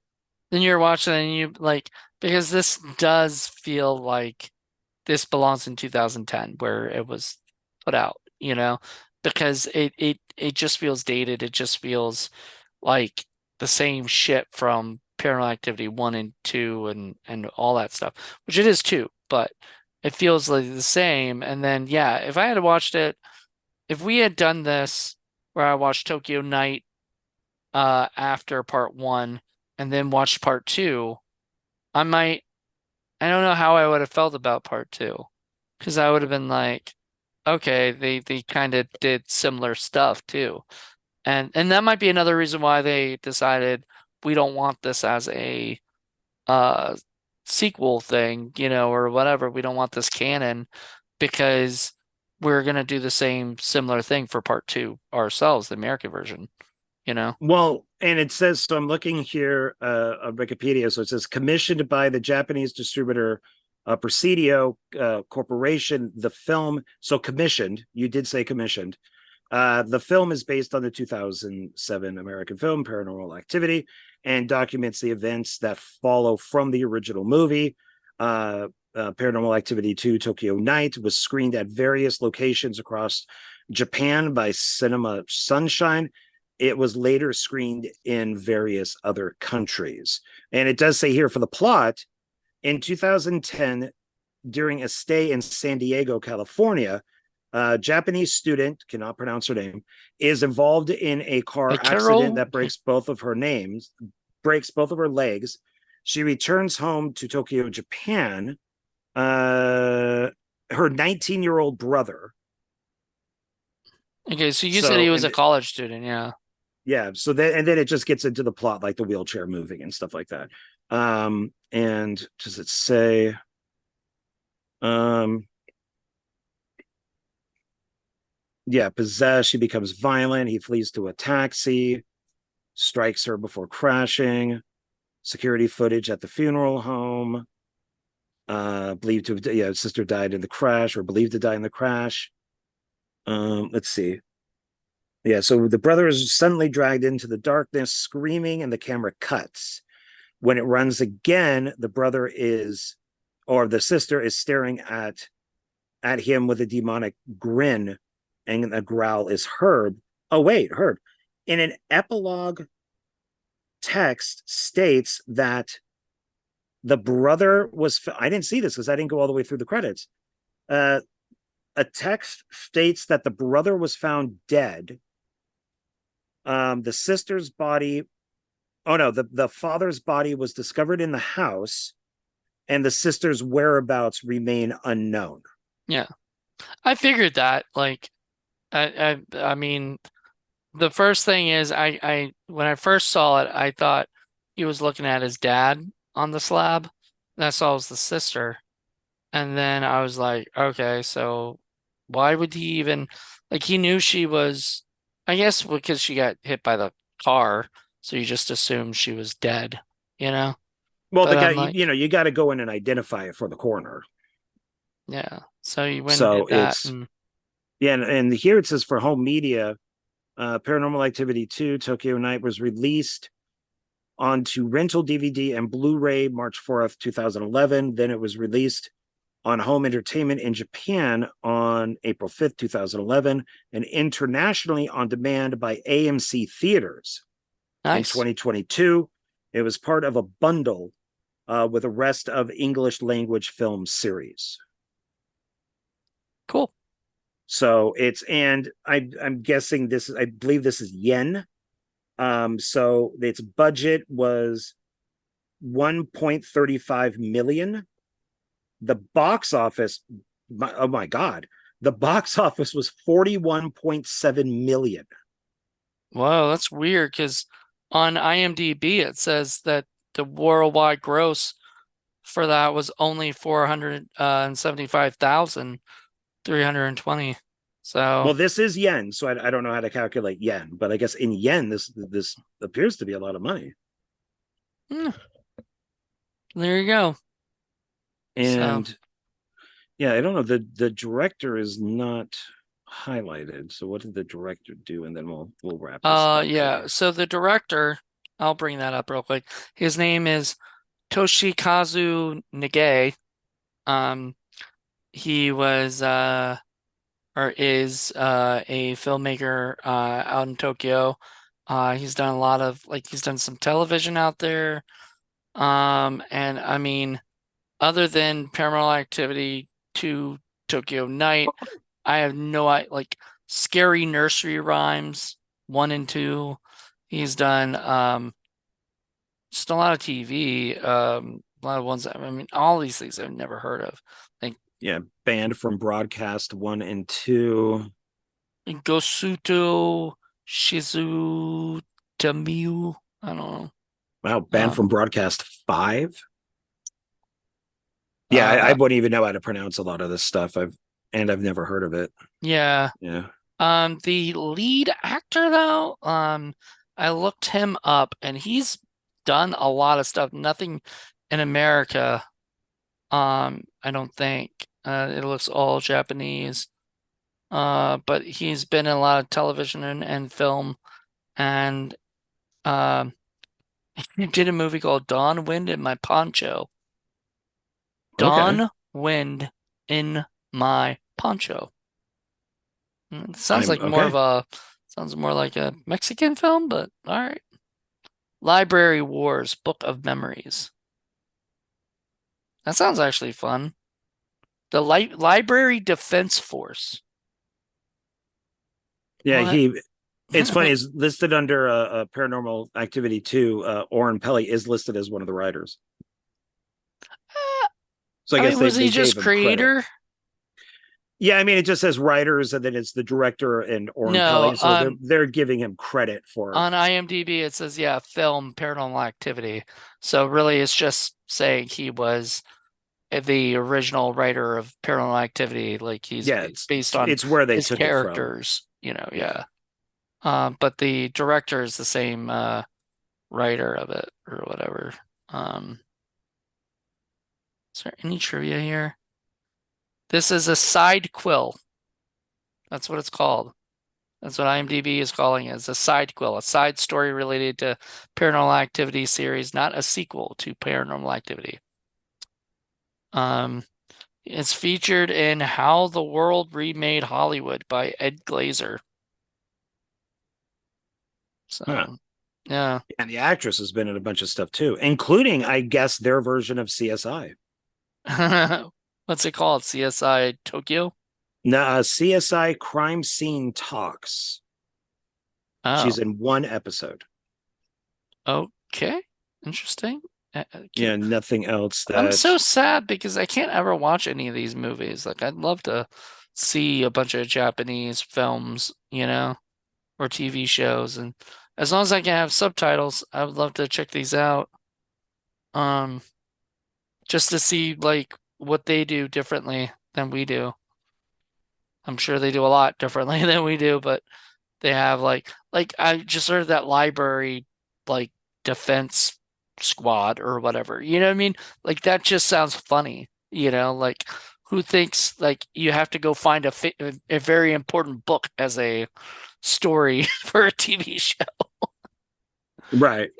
Uh, whatever. So, anywho, yeah, this was uh, I wasn't a fan.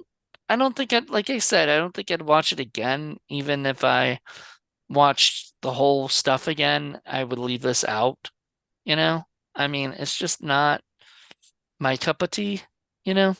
I would agree with you. Unlike Next of Kin, if we did like a marathon, I would watch that. But if Yes. if we did a marathon of all the movies, I don't know if I would include this. Yeah, it's just I mean, I've seen it all the way through once. I scanned through it once, and or I'm twice, good. I thought. um,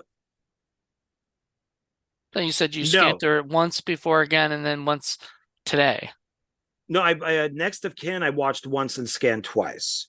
Okay, so This one I had watched once and scanned once. and scanned once. Yeah, but We're I don't turning know. into a Naked Gun bit, you know. Or I guess Abbott and Costello, who scanned That's more my twice. age. That's more my age right there. But yeah, I don't know. I mean, if somebody was really interested in watching it, I guess sure. But I would probably not add it to the list. No. But I would like to own it to have it all because I do like Are you the getting a inter. Blu-ray or a DVD of it? I can only find that's if it even plays. I'm hoping it does, but it's Yeah, DVD. if it's like Tokyo, it might like No, you might not. If it's region like whatever Tokyo is, region what, like region G, I don't know. it's as long as I don't have to log in. Where yeah, there we go. Okay, I can just go straight to cart. Um, yeah, I it mean, is it's an import from the UK. oh, yeah, that I mean, unless usually a lot of those are region B. So let's see. Does it What say does it what say region here? is? Mm, I mean, having no, I don't think it does. having it anyway is what you want because you're a you like having all of them. Like, if there's one there that's missing, I've got to get it just to have it in the pile of movies. You're a completionist. Um, Yeah, I am semi-completionist. Like there are some things like if I bought the whole Paranormal Activity box set, I don't need Tokyo Nights. It doesn't bother me at all. I'm OCD on a lot of shit, but apparently that stuff can just go off the wayside.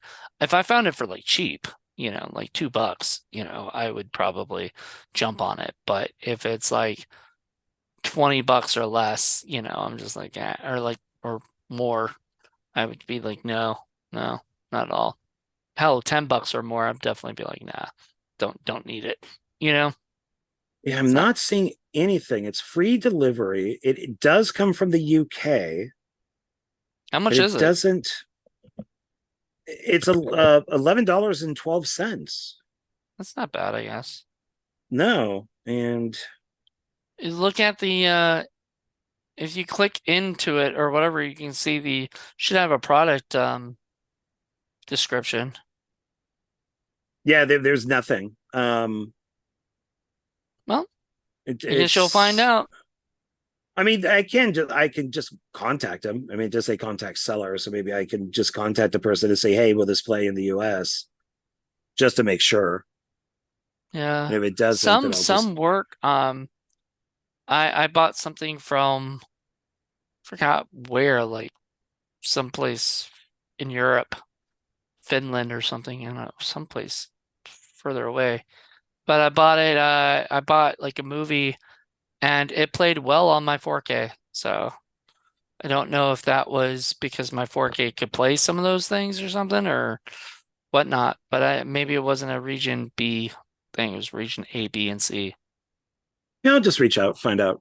Yeah. I don't even to just have it. I would want it to play, so I'll just reach out. I mean, I did buy something from Australia and it played fine. It was a Blu-ray and it played no problem at all. All right. Well, So, everybody, this well, is what about rating? What are we gonna do for sure we're rating? gonna have to do. Oh God. We did a rating on everything else but the documentary. No, we Prob- did. No, we didn't do one for the we didn't documentary. do one for the documentary, but we What don't would you really need give it just quickly? What the would you give the documentary. documentary? Yeah, Um, I would give it like a 4.5, me too. like Four and a half. I really enjoyed it. I mean, it's not perfect, but it had some really great stuff in it. Like it kept my attention the whole freaking time and I really enjoyed it. Okay, four and a half. Um, Yeah, me too. for Tokyo Night, two, 2 stars. I just, I didn't dig it. Like the cool stuff that happened, it was few and far between for me. And like a lot of it was just watching them sleep, and that kind of bored the shit out of me. So like I'm like, especially when they were like, "Oh, nothing happened." I'm like, "Yes, we know because we watched it. Nothing happened. Like this is not what you want to show. Like us showing you looking up your eBay. Like that's nothing happened. Whatever. But anyway, um, I don't assume people are even staying to this long. So if you are, Well, you never know. thank you. It's so I'm going to give it. It's between a two and a half and a three, and that's only because I like everything after she gets bit. Yeah. All the stuff before that is pretty dull, and you got to kind of sit through everything. But once she got bit, and I like her walking around with But the even cast on after, and all that. well, no, that's not true. But I I'm guess not comparing it to the other movies because I don't think it's not a three in the way that one of these other ones would be. right. So It's just my least favorite of every single one of them. I mean, I wasn't huge on Next of Kin, but I would watch Next of Kin in a second before I'd watch this one again. So I have just no interest. I mean, as look, the Tokyo director did a fabulous job. There's some great scenes in it and stuff, but just didn't do anything for me, and okay, that's fine, you know. that is fine. Um, so with that being said, we're gonna tell you guys what we're up to next year. Wow, 2024. Can you believe it? Um, I can't believe it because we're gonna also be doing other stuff on this site, so it's not like me and John are going away, you know. Probably still do uh some reviews or whatever. Sure. Probably some Blumhouse reviews because we've been doing that. But we'll be back in March with Saw. Yep, the whole Saw series. Saw X comes out very soon, so by the time we do it, everything will be available. I am hoping, I am hoping that with Saw X that there will be some sort of documentary about all the movies, including Saw X. So this will be James Wanathon Part 2. Yeah. Man, so he's got Aquaman coming out. We can't review that, but because it's not horror, it's horror film lovers. We can review it for here. Maybe we can review it for something else if we want to. But he's got Aquaman coming out. He had just released Insidious: The Red Door, so we're supposed to review that at some Yeah, we point. need to do that. We need to do The Nun 2. The Nun 2, So yeah. we should probably do those before Saw. So we can kind of keep them within the Conjuring uh, uh universe instead of doing all the Saw and then doing it, try Before to we keep it as seesaw, close as possible. Yeah, yeah. before we seesaw, Seesaw. seesaw. I used to play this as a kid where they go up and down and up and down. You don't Okay. remember seesaws? My seesaw was just a long piece of wood and you sat on Yeah, it and and you went would like get that. one side would go up, and then the other side would go up. Oh, I thought you were doing like a hand thing. Is that they're not like that. They're like that. Yeah, I'm just saying one would go up and one would go up, and I don't know. Okay. Anyway, we're and this is what happens when we do a really late show, which I'm glad we started at 9, or my 9, your 6 my time. 6, Yeah. yeah, because now I'm almost ready to go to bed. Yes, and Um, I still have dinner to eat. So oh, good. Hopefully your cats don't eat it before you. no, Um, yeah. I hope not. I hope not to. Everybody, thank you guys so much for Thank you, joining us for everybody. this. Yes, we'll probably do the Insidious and other ones before. So we might start with those. Those might I actually think be. so. I think yeah, yeah, I think so. So join us soon and we'll be back. And until then, everybody, have a good one. See you next year. Bye. Bye. Bye.